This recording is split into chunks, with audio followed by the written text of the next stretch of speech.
আজই ডাউনলোড করুন আর এনজয় করুন আপনার পছন্দের শো। আমাকে নতুন জীবন দিয়েছো আরশি। কতজন পারে বলুন তো এরকম আকুল হয়ে ভালোবাসতে? এই ভালোবাসা একমাত্র সাধক আর ঈশ্বরের মধ্যে দেখা যায় স্যার। এই শেষ, আমি আর কোনোদিনও ভালোবাসার চক্করে পড়বো না, বিলিয়ে দেবো না নিজের মনকে। এটা কেমন কথা? মনটাকে এভাবে সুইচ অফ করে রাখলে এত ভালো অভিনয়টা বেরোবে কোথা থেকে শুনি? আমি জানি না, আমি কিচ্ছু জানি না। জানি না বললে তো আমি শুনবো না স্যার। একটা এপিসোড হয়ে গেছে, ভুলে যান। তার জন্য ভালোবাসা জিনিসটাই খারাপ, ওই পথে আপনি আর হাঁটবেন না, এটা বললে কি করে হয়? ভালোবাসা না থাকলে নতুন কিছু সৃষ্টি করবেন কি করে? কি দিয়ে দেখবেন এই দুনিয়াটা? স্যার ওই রঙিন চশমাটা খুলে দিলে না সব ফিকে, সব ফিকে। আমি তো কিছুতেই ওই চশমা আপনাকে খুলতে দেব না, কিছুতেই না। সবাই তো আর তোমার মতো ভাবতে পারে না আরশি, যে মেয়েটা বারবার তোমার পেছনে লেগেছে, তোমাকে খুন অবধি করতে চেয়েছে, আর তুমি তার দিদিকে সুস্থ করে তোলার দায়িত্ব নিয়ে নিলে। আমি তো সেই এপিসোডটা ভুলতেই পারছি না। একটা দামি শাড়ির একটা সুতো খুলে গেলে কি পুরো শাড়িটাই খারাপ হয়ে যায় নাকি? পৃথিবীতে ভালো মানুষও আছে, খারাপ মানুষও আছে। তো একটা খারাপ মানুষের জন্য পৃথিবীর সব মানুষের উপর থেকে আমি বিশ্বাস হারিয়ে ফেলবো? হয় এটা কখনো?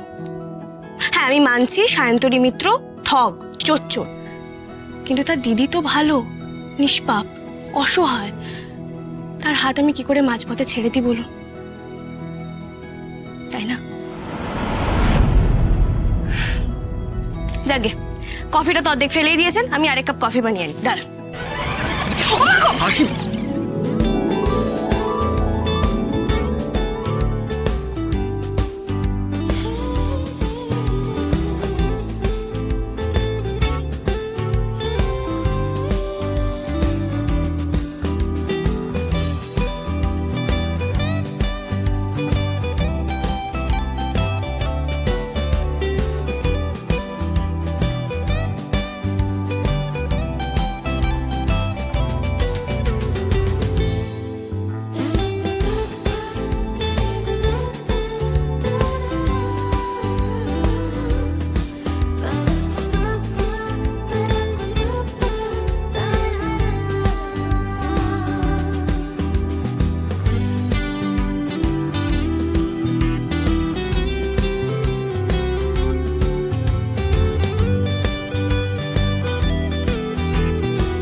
ঠিক আছে দেবেশ বাবু, আমি ইন্টারেস্টেড। আপনি মিটিং অ্যারেঞ্জ করুন। ওকে। এই আপনার ব্রেকফাস্ট একদম পাক্কা টাইমিং আছে। কি বানিয়েছো আজ? Oats omelette. ব্যাটারের মধ্যে সবজি দিয়ে দিয়েছি, আর চিন্তা করবেন না, তেল খুব কম আছে, জাস্ট ব্রাশ করে দিয়েছি, তো আবার অলিভ অয়েল।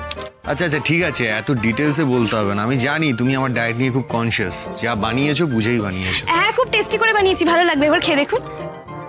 ওকে। কি ব্যাপার স্যার, বেশ খুশি খুশি মনে হচ্ছে। কার ফোন ছিল?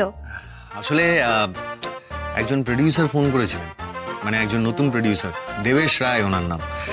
উনি আমার সঙ্গে একটা ছবি করতে চান। বাহ, এটা দারুণ খবর। আমারও ওনার কথাবার্তা শুনে বেশ কনভিন্সিং মনে হলো। এবার দেখা যাক। বাহ,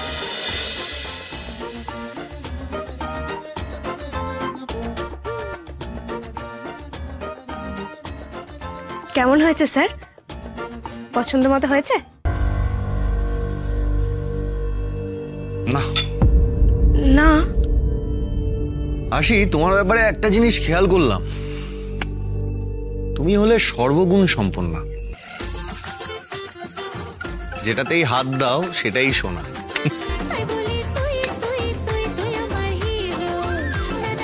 you are very lucky, you no.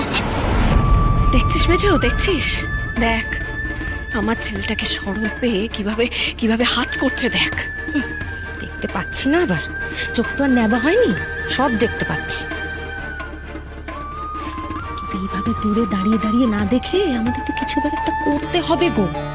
তো তুমি তো বলেই খালাস যে আমি কিছুতেই আশিকে বাবলুর বউ হিসেবে মেনে নেব না। আরে তার জন্য তো কাজে কর্মে কিছু করতে হবে আমাদের, না হলে আর কি। আমি কিন্তু বলে দিলাম তোমাকে, হাতের বাইরে সব বেরিয়ে যাবে, তখন দেখো তুমি। আরশি, কি হলো? মধুবনীদের গলা মনে হলো না স্যার? কিছু হলো নাকি? চলুন তো দেখি। হ্যাঁ চলো চলো দেখি।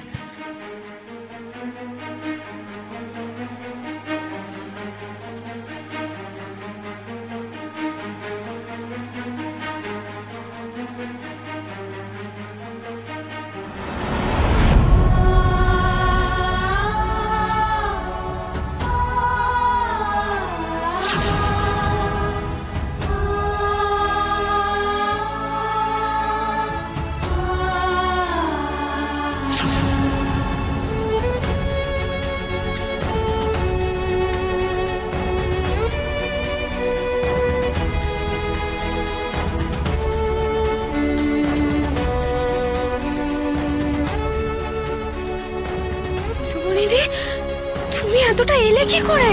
আস্তে, হেঁটে হেঁটে হেঁটে।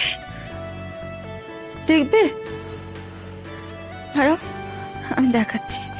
আস্তে কিন্তু।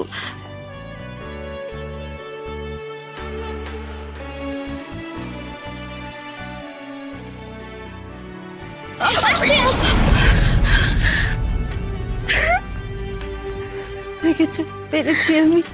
সিরিয়াসলি তুমি এত তাড়াতাড়ি এতটা সুস্থ হয়ে গেছো দেখে না আমার খুব ভালো লাগছে। I am very happy. সব আমার এই বোনটার জন্য।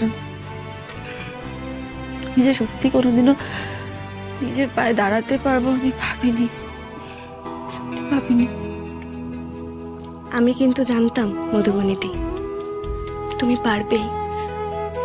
যে কোনো অন্যায় করেনি, যার সাথে বছরের পর বছর ধরে অন্যায় হয়েছে, তাকে তো নিজের পায়ে দাঁড়াতেই হতো। আর এই লড়াইটা শুধু তোমার একার লড়াই ছিল না গো, এটা আমার, স্যারের, অরুদি, সবার লড়াই ছিল। আর আজ তুমি আমাদের সেই লড়াইয়ে জিতিয়ে দিলে। তুমি আমাকে নতুন জীবন দিয়েছো আরশি।